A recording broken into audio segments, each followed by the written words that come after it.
Szóval tudom, hogy így a végére nagyon izgalmasnak kell lennünk, hogy legyen még türelmük, meg kedvük végighallgatni bennünket. Annyit mondanék biztatásképpen, hogy bennem is őszinte érdeklődés van, és higgyék el, hogyha többet szeretnének megtudni dr. Szabó Tamásról, azt nem fogják tudni a világhálón kinyomozni, mert nagyon csinyán bánik egyébként az adatokkal. És amit én itt több emberen keresztül megtudtam, arra is mindig így csodálkozva visszakérdezett, hogy na hát ezt honnan tudja. Nagyon titkolózik, de azért néhány dolgot elmondok, amit biztosan nem titok, és biztosan lehet tudni, hogy benne volt ebben a sűrű, sötét erdőben, amit olyan sokszor elhangzott, vagyis 90 és 98 között az MDF, illetve az MDNP színeiben politizált, 91-92 között a pénzügyminisztérium politikai államtitkára, majd tárca nélküli miniszter is. Sztálin halála után születik, Halinbán, amikor már nem ildomos gyakorolni valószínűleg valakinek a hitét, mégis szerintem az akkori közösség számára még természetes, hogy akár személyes kapcsolata van a plébános atyával, és ez szerintem így van a Szabó családban is. Aztán sikeres üzletemberré válik, vezet részvénytársaságot, nyugdíjpénztárt, és valamikor éppen ott abban a sötét erdőben történik valami komoly dolog, hogy újra nagyon fontossá válik a hit. Úgy tudom, hogy ez köthető éppen Borbelic Pálnak egy mondatához, ami Antal József temetéséhez fűződik, nevezetesen, hogy keresztény Magyarországot akartam, mert másnak nincs jövője. Mikor hangzott el ez a mondat? Hogyan hangzott el ez a mondat, és mi indul el ilyenkor? Múltkor megnéztem egy rendezvény kapcsán a 90-es választási anyagokat. És én is meglepődtem rajta, hogy milyen fontos volt, hogy az első szó, amit magamról mondtam, hogy egy katolikus bányász családból származom. Nem emlékeztem arra, hogy ez fontos volt. 90-ben ez nem volt egy pozitívum még valószínűleg. A kicsi falu az egy olyan hely, ahol nem ért el a 60-as évek elejéig még a kommunizmus keze. Tehát egy 500 fős falut azt nem kellett nagyon piszkálni, tehát meg volt egy tradicionális társadalom, volt egy világhírűnek tekinthető papja, a halinbai gyógyító pap. A gyógyfüves pap, akinek gyűjtöttük egyébként a gyógyfüveket. Majd ez a gyermekkori vallásosság, gondolom sokunkkal előfordul, a fiatalsággal eltűnik. Nem lesz fontos. Nagyon messze elmegy az ember. Nagyon messze. Mert hogy az a fajta fiú volt, aki érvényesülni akart? Ki akart törni abból a faluból? Egyáltalán nem. Az egyszerűen a család Veszprémbe került, és a városi közeg az már egészen mást jelentett a családnak. Nem a gyerek fogja elvinni a szülőket templomba. Ha nem volt olyan mélyen gyökerezve, akkor ez nem tart meg. És mondom, a tékozló fiúk nagyon messze tudnak menni. És a 20-as éveim végén kezdtem újra érdeklődni, aztán az igazi áttörést ahogy szokott lenni, egy tragédia hozza meg. Ez a tragédia pedig Antal József halála. Ő nekem nem csak a politikai küzdőtársam, vagy nem csak a pártom elnöke, és nem csak a miniszterelnököm volt, hanem ennél sokkal több. Én a fiainak voltam a korosztálya, ő az apám korosztálya volt, és úgy éreztem, hogy valami egészen különleges emberi kapcsolat alakult ki közöttünk, és amikor meghalt, akkor úgy éreztem, hogy hát nem tudok oda menni, eltemetni, hogyha nem rendezem a dolgaimat az Istennel. És 25 év után elmentem gyónni. Nem egyszerű 25 évvel szembenézni, amikor, ha végig gondolod komolyan, akkor lehet, hogy egy bűn se volt, amit nem követtél el. Na szóval ez egy nagy fordulat volt, egy nagy tisztulás, és ehhez még Antal utolsó szavai, amit Borbelicnek mondott, amit aztán fel is írtunk a parlamentre, ahol fel volt ravatalozva, hogy keresztény Magyarországot akartam, mert annak van jövője. Ez tulajdonképpen egy ilyen pöccintés volt arra, hogy milyen irányba menjen később az életem. Nem tudom persze, hogy akkor nyilvánvalóan nem láthattam, mi fog következni, de ez a 93 vége, ez egy már jól benne a korban, tehát már majdnem 40 éves voltam, ez megfordította valószínűleg a gondolkodásomat és az életemet.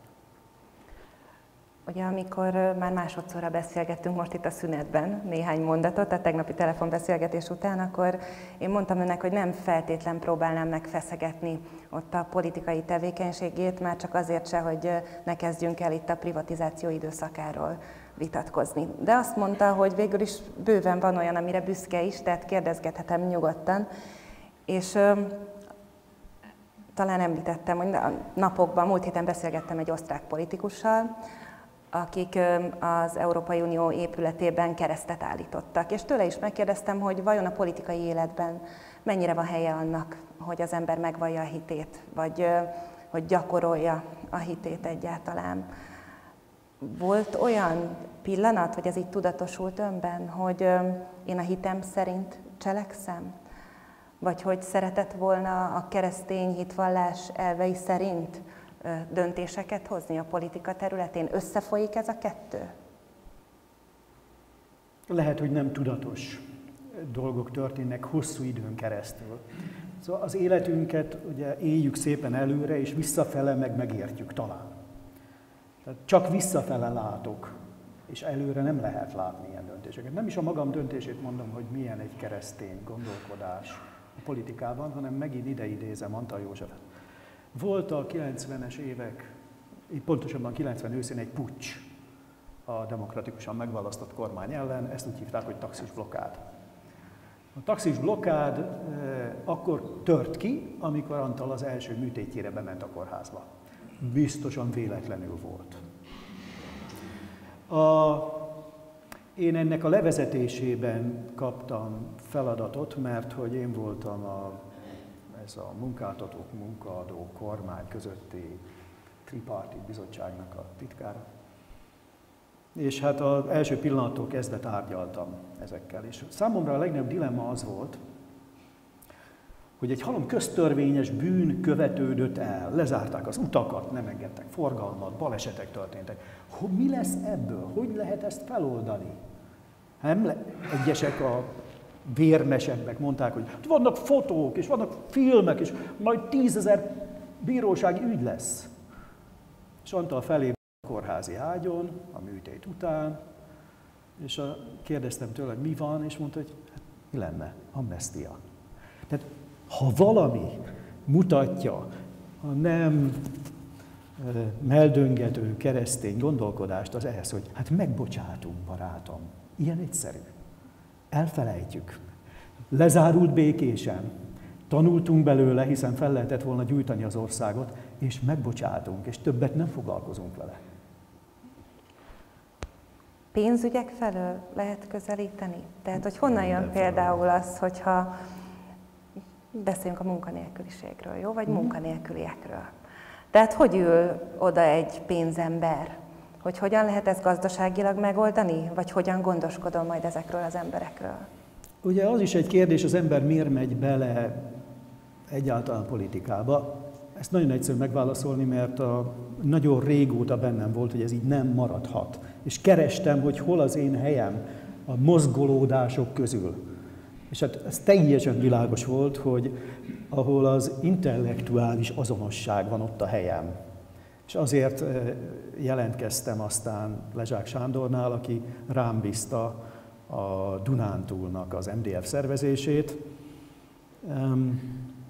És hogy miért? Azért, mert az ember nem tudott volna szembenézni magával a tükörben, hogyha akkor nem bár. Én legalábbis így éltem meg, barátom. Hagyj ott mindent, akármi lesz a következménye. Egy érdekes eset volt, amikor eldöntöttem, hogy beszállok, akkor a nejemmel leültünk beszélgetni, és akkor mondja a nejem, hogy ő ezzel teljesen egyetért, de ő nem szállna be, mert valakinek életben kell maradni a családból. Ez 87-ben még nem volt egy hülye mondás, mert nem lehetett tudni, hova kanyarodik az ügy. Tehát a realista így gondolkozott. A naív vagy a nem realista, az elmebeteg, az meg úgy, mint én, hogy bele kell menni, mert másként nem tudsz magaddal elszámolni. Nos, hogy miért a munkaügy, amikor vállalatot vezetsz? Azért, mert én az első akciókban ezen a téren is megmutatkozhattam. A munkástanácsokat szerveztük meg Herenden és Pétfürdön.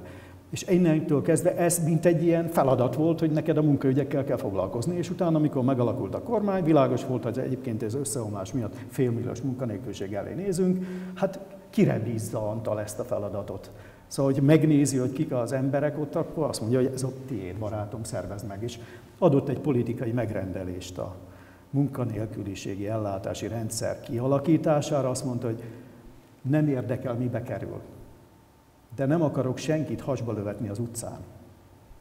És ez így világos volt, hogy kell egy olyan rendszer, ami átsegíti az embereket. Ez is egy keresztény demokrata gondolkodás, még ha ilyen kicsit cinikusan is hangzik el a miniszterelnök szájából, de ez nem cinizmus volt, hanem egy nagyon mély felelősség az emberekkel szemben. És aztán mi történt? Egyszer csak úgy érezte, hogy megtettem, amit megtehettem? Ugye azt gondolta az ember a 80-as években, hogy én legalábbis, hogy mint a kutya a vizet rázzuk le magunkról ezt a rendszert, és úgy könnyedén megszáradunk. És hogy a politika tud segíteni, hogy a világ jobb legyen. És amikor benne voltam, különösen Antal halála után azt éltem én meg, hogy ez az eszköz, a politika nem arra való. És ez nem minősítés, nem arra való, hogy a világot, az embereket, a környezetünket jobbá tegye. És akkor nekem a kérdés az volt, hogy akkor te mit keresel itt? Hogyha nem arra való, amiért te ide jöttél.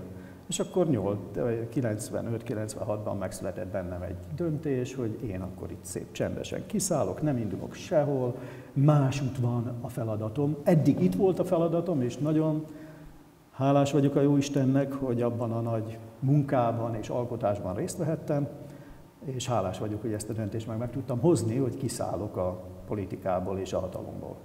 És honnan jött a feladat? Onnan fentről valaki leszólt, hogy most ez a feladatod? Vagy onnan a kurzióból azt mondták, hogy nesze fiam, most ezt kell tenned? Nem, a feladat ilyen szempontból az 93 az Antal temetés. Onnantól kezdve nagyon tudatosan kerestem, hogy mi is az én dolgom. És aztán, ha az ember keresi, akkor meg is találja. Tehát, hogyha figyelsz, akkor mutatnak utakat, és akkor látod, hogy ez talán, ez nem biztos, na talán ezen induljunk el. És nekem volt egy ilyen lökés, 98-ban részt vettem egy 3 napos kis tanfolyamocskán, ugye úgy mentem el oda, egy fiatal barátom vitt el, hogy gondolom azért, hogy legyen ott egy bűnös ember is, azért hívott el engem. És akkor én úgy mentem oda, hogy mit lehet nekem 45 évesen mondani, szóval amikor már mindenen túl vagyok. És hát szemem szám elállt a csodálkozástól, és elkezdtem én is dolgozni egy munkában, ami a felnőtteknek megmutatja, mi is a kereszténység, ez egy tanfolyam. És ebből jön aztán az én összes ilyen aktivitásom, hogy szervezd meg a Mária Rádiót, és aztán indíts zarándoklatokat, és utána pedig, hogy építsd fel Közép-Európa zarándok útját, a Mária utat. Akkor beszéljünk először az útról, jó? Szerintem önök közül is sokan sétáltak már úgy az erdőben, hogy nézték közben ott a felfestett embetűket, és talán nem is gondolkodtak el rajta, hogy most éppen azért sétálok-e itt végig. Én mindig nagyon csodálkozom, hogyha valaki távolra elutazik azért, hogy több hónapot zarándokoljon. Igazából lehet ezt itthon is, mindig erre gondoltam. De hát sokkal korábban megszületett már az ötlet, hogy valóban ki lehet építeni itthon is zarándok utakat. Igazából ahhoz kell az erő, hogy az embereket oda hívja valaki, vagy elmondja nekik, hogy elkezdjenek gyalogolni, vagy hogy vigye valaki elől a keresztet? Úgy tudom, hogy Almádi és Sümeg között kezdtek el először sétálni? Igen, ugye én halinbai vagyok, Sümeg az egy búcsúhely. És én kis gyerekként még ott voltam víve a búcsukba. Tehát volt egy élmény. És most Almádiban élek már nem tudom mióta, hát 11 néhány éves koromtól, és azt határoztam el, hogy akkor Almádiból Sümegre, ez 3 nap, 100 kilométer, néhány bolond úgyis jön velem. Tehát tudatosan zarándok útra? Abszolút. És a néhány bolondból már az első alkalommal 50-en voltunk, és azóta pedig egy olyan 30 településről mennek Sümegre gyalog, mert az egy bolond 100-at csinál elve alapján. És az első ilyen zarándoklaton, ez 12 évvel ezelőtt volt, az első napon, Vászolj előtt, erre is emlékszem a dombon, bejött az álom a Mária útról, hogy Közép-Európa már zarándok útját kell felépíteni, Máriacelltől Csíksomlyóig, Csesztovától Medjugorjéig. Ez egy hálózat legyen, szóval ami ma majdnem kész, az teljesen kész üzenetként, vagy álomként, vagy kedvenc papom szerint fiacskám, ez sugallat volt, ként jelent meg, és azóta ezen lehet dolgozni. Na most a zarándoklása nem az ember hívja az embert.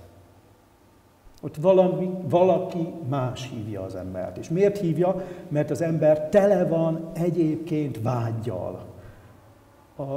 Valami örök után. Csak ugye nem lehet vele találkozni. Itt az utcán nem lehet vele találkozni. Tehát az emberekben ott van egy nagy igény, egy éhség van, én így élem meg. Hát azt mondom, hogy divatja is van a zarándokutaknak. Lehet, hogy éppen az ellenpólus keresése miatt. A zarándoklás csak egy elem. Tehát ott van egy óriási spirituális éhség. És ezt betöltik mindennel egyébként, mert éhség van. Ha éhség van, enni kell. Hát ha mi nem tudunk jó kaját adni, akkor az emberek megeszik a rosszat. Tehát a zarándoklás csak egyre való, hogy ott talán tényleg lehet találkozni valami jóval, az Istennel való kapcsolattal. És mit gondolod, ezért jönnek el az emberek. Mitől lehet találkozni éppen a zarándoklaton inkább az Istennel való kapcsolattal? Tényleg attól, hogy folyamatosan ott megy előttünk a kereszt és látjuk, attól, hogy gyakrabban emeljük az égre a tekintetünket? De való igaz, hogy az ember olyankor nem érzi, hogy feltörte a cipő a lábát, hogy nehéz az út, hogyha vinni kell a keresztet, hogy nehéz már a zsák, amit cipel a hátán. Azt mondják azok, akikkel megyek, hogy figyelj ide. A zarándoklás ott, ahol azt érzem, hogy egyek vagyunk. Tehát egyformák vagyunk. Mindegy, hogy ki hol tanult, vagy mi a társadalmi státusza, vagy gazdag, vagy szegény, mindenkinek fáj a lába, mindenki megázik, és mindenki a tornateremben alszik, esetleg. Tehát egyek vagyunk. Van, akinek ez. Van, aki azt mondja, hogy nézd, itt kockázat nélkül tudok embereknek az életemről beszélni. Mert lehet, hogy soha életben nem találkozunk többet, de ki tudom adni magam. Lehet, hogy azt mondja, hogy nincs senkim. És itt találkozok 40 emberrel, akikkel 3 nap alatt barátságba kerülök. Van, aki azt mondja, hogy én még életemben nem álltam meg egy kereszt mellett az úton, és milyen jó megállni délben. És el se tudtam mondani a mi atyánkot, meg semmit nem tudtam elmondani, de milyen jó volt. Tehát valami, minden embernek más ez, és minden embernek mást ad. Egyet biztos. Szóval ad egy kapcsolatot, lehet, hogy attól megérzi, milyen a ló szaga, mert ő ott már nem érzett a gyerek soha. Lehet, hogy meglátja azt, hogy hogyan jön a vihar, amit hol lát meg itt a városban. Tehát mindenkinek más, hol szólal meg, vagy máshogy szólítja meg, igen, a Jóisten őket, és arra van szükség szerintem, hogy találjuk meg újra őt. És az zarándoklás az nem más, mint egy eszköz arra, hogy az emberek találkozhassanak vele. Kicsit kiemel minket abból, amiben vagyunk a hétköznapokban. Ez számomra is mindig olyan döbbenetes, hogy mennyire más kérdésekkel indulnak útnak az emberek, és aztán ki tudja, milyen csoda folytán, mégis választ kap mindenki. Pedig ugyanarra megyünk, és egészen más válaszokat keresünk. Egyszer Cseszóvában volt olyan élményem, hosszú órákat ültem az zarándoklat végén, hogy hát tényleg azt gondoltam, hogy ha meg kell határozni, hogy ebben a boldog pillanatban a végtelenségig el lehetne lenni, akkor ott a pálos atyákkal órákig a fűben, évekig a fűben el lehetne lenni, és úgy próbáltam magamnak megválaszolni, hogy mitől olyan csodálatos ez. És arra jutottam, hogy attól, hogy úgy van jelen a hit az életben, hogy semennyire sincs leválasztva az összes többitől, attól a világtól, ami körülvesz bennünket. És tényleg mindenféle korosztályból érkeznek oda zarándokok, hívők, énekelve, beszélgetve, megáll, keresztet vet, leül, imádkozik, tovább megy, tehát valahogy ilyen paradicsomi állapot ilyen szempontból. És hát hagyj legyek kicsit szkeptikus. A Mária útról is, és a Mária rádióról is azt gondolom, hogy nagyon nehezen jut el a teljes világba. Holott éppen azokhoz kellene, hogy szóljon például a rádió. Milyen jó volna, hogyha mindenütt, minden pillanatban lehetne hallani, hogyha egy kicsit úgy odafülelünk, vagy odapillantunk, akkor az úgy jelen lenne a hétköznapokban. Nincs ilyen célja, hogy ezt becsempészze? Ne csak azok kapcsoljanak oda, akik nyilván amúgy is gyakorolják a hitüket. Hogy ne lenne? Természetesen ez a célkitűzés, de hát ez megint a Jóistennek a kérdése, hogy megadja ezt a lehetőséget, meghívja az embereket. De azért például a Mária rádió az nem a jó halálra felkészítő rádió. Szóval azt alapvetően fiatalok csinálják. Én egy Matuzsálem vagyok a szerkesztőségben. Az 1000 körüli önkéntes között döntőek a fiatalok és a középkorúak. És hát millió számra tudnék, nem millió, de sok-sok történetet tudok, hogy miért pont ez a hang nyitotta ki a fülét és a szemét valami másra. És változott meg az élete egy folyamattal. És persze az zarándoklás is olyan, hogy az sem a sírfele ballagóknak a dolga. Nekem a kedvencem ebből a szempontból egy kislány, aki 12 évvel ezelőtt, akkor volt 7 éves, amikor először jött el a sümegi zarándoklatra. Most egyetemista. Minden évben eljön. Nem volt olyan kor és változás a gondolkodásában, amikor ne ez lett volna az év egyik legfontosabb dolga. Tehát, mert olyan sokat ad a picinek, a közep gyereknek, kamasznak, nagynak. Mert hogy megint mondom, szóval, hogy az Istenre nagyon nyitottak vagyunk, csak nem tudjuk, hogy ez az Istenre való nyitottság, és kell alkalmakat teremteni magunknak, másoknak, hogy ebbe be tudjanak lépni. És aztán majd ők ketten elrendezik. Nekünk csak a dolgunk az, hogy teremtsünk lehetőséget. De hogyan lehet betolni a tálcát annak az ajtaján, akinek az ajtaja egyébként nem nyitott? Hát például a Mária rádióval. Aki, inkább azt mondom el, hogy van egy tanfolyam a kereszténységről, amit 16 éve dolgozom benne, ott mi a tapasztalatom. Szóval eljön a magas státuszú ember és az alacsony státuszú ember, a magas képzettségű, eljön a magyar, eljön a cigány, eljön a 10 éves és a 70 éves. És mindegyik úgy jön el onnan, kivéve egy típust, hogy nem tudom hogyan, de találkoztam az Istennel. És az elkezdi megváltoztatni az életét. De van egy, aki nem tud vele találkozni. Szóval az, aki lehet, hogy mi vagyunk igazán, aki egy ilyen betonkockába rakja magát, és azt mondja, hogy nekem aztán nem lehet semmit mondani, mert én úgyis mindent tudok. Tehát aki bezárkózik önmagába, azt nem tudja az Isten se kinyitni. És aki viszont eljön egy zarándoklásra, vagy egyszer kinyitja a rádiót, annak már valami nyitottsága van.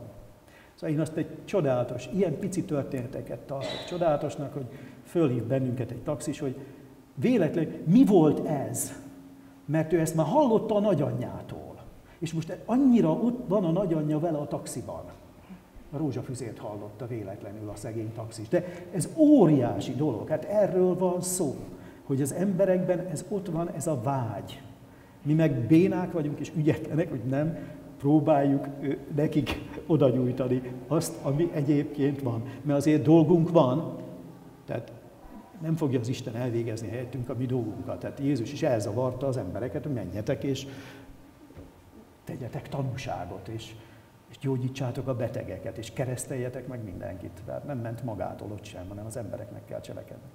Itt az elején említettem, ugye, hogy nem nagyon, nem tudom, mesél magáról, vagy kevés dolgot lehet megtalálni egyébként az életéről is. Azért például egy zarándoklat, vagy egy összejövetel során mesél az élete példáján is? Mesél a családjáról?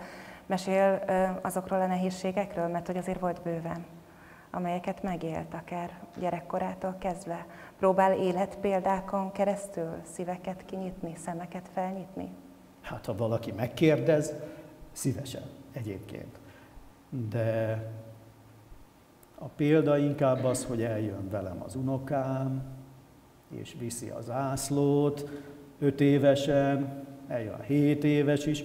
Most a 16 éves nem jön el, mert most éppen istentagadó korszakában van, teljesen normális 16 évesen, azt gondolom. És eljön velem a nejem, és eljönnek a barátaim, ennél több nem kell. És azért úgy hozta az élet, hogy nem csak nagy közösségekért felel, hanem a családban is kapott feladatot. Kapott plusz gyerekeket, kapott plusz unokákat. Ezeket természetes módon vállalta? Hát ugye, ahogy manapság van, a laza vagy a családoknak a nehézségei, azokat a mi családunk is megéli, a nagyobbik lányom az például, még a második meg se született, már szétmentek, és én nevelem az unokákat a nagyobbik lányommal együtt, mármint hogy én vagyok az apa az unokáknak is, és akkor a második generációt is felnevelem.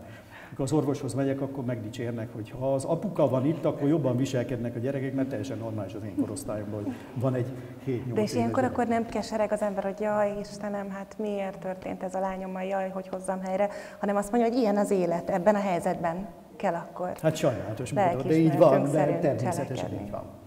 És az bizonyos szempontból ez a magyar mondás, ez az egyik szemem sír, másik nevet, hogy így jártunk, de hát ugyanakkor pedig a gyerekekkel lenni, úgyhogy minden nap te felelsz értük az unokáidért, nem csak úgy távol, hogy 3 havonta egyszer látod, hanem minden percben, hogy akkor rohanj az iskolában, meg vidd el ide-oda. Ez egy nagyszerű dolog egyébként a maga keserűségével együtt. De ez az élet, ezt, amit rád bíztak, csináld meg. Azért azt gondolom, hogy a tudatos, kemény üzletember ott van a tekintetében, de a család az mindig a nagy biztonság volt a háttérben. Ugye tudom, hogy több testvérét is elveszítette, gyermekkorában is veszítette már el testvéreit. Igen, ez fontosabbá teszi mi aztán négyen a családot? voltunk fiúk. És most már csak egyedül vagyok. A kicsik, akik 6 évvel voltak fiatalabbak, mint én, azok egész kicsiként egy balesetben haltak meg, ikerfiúk. A bátyám pedig, aki 6 évvel volt idősebb, mint én, az pedig néhány évvel ezelőtt egy nagyon súlyos rákos folyamatban halt meg. És édesapám is elment, és mi erre a példa? A szőlő. Amit addig apámmal és a nagyobb bátyámmal műveltünk, és hárman, azt most egyedül kell megcsinálni. De hiába mondja édesanyám még él, hogy el kell adni, ki kell vágni. Hát majd jön az unoka. Szó se lehet róla, mert ez a család. Igen, amit megkapsz, vidd végig. Ha verset nem is, de tudja, hogy itt a végére valami üzenetet nekünk is itt a levegőbe kell kiáltani. Tehát, hogyha most a Mária Rádióban el kéne, hogy hangozzék egy üzenet itt a beszélgetések végére, akkor mit mondana? Azt, hogy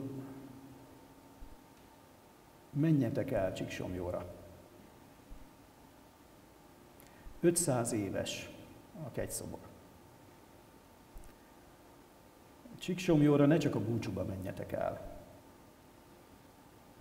hanem mindenki menjen el Csíksomlyóra az elkövetkező években. Mert nekünk, szóval, hogy a politikában mondtam, hogy egy naív hittal mentünk be, hogy a világ jobb lesz. Attól lesz jobb, ha mi megváltozunk. És ahhoz, hogy megváltozzunk, ahhoz kell valami. Ne halljon meg Antal József, ne halljanak meg a testvéreink. Menjünk oda az Istenhez. És hova mennénk, ha nem Csíksomlyóra? Ez az üzenetem. Most az elkövetkező néhány évben ezen fogok dolgozni, hogy minden magyar menjen el Csíksomlyóra, ne a búcsúra, vagy ne csak a búcsúra. Mert ott valahogy összeér az ég meg a föld, és az embereknek egy nagy nyitást tesz lehetővé, hogy újra nyissanak az életük fele. És egy ilyen lökés az meg fogja változtatni egy kicsit az életnek az ívét, az iránytangensét az életnek, és majd 10 év múlva látni fogjuk, hova jutunk. Találkozunk Csíksomlyón. Köszönöm szépen, dr. Szabó Tamásnak.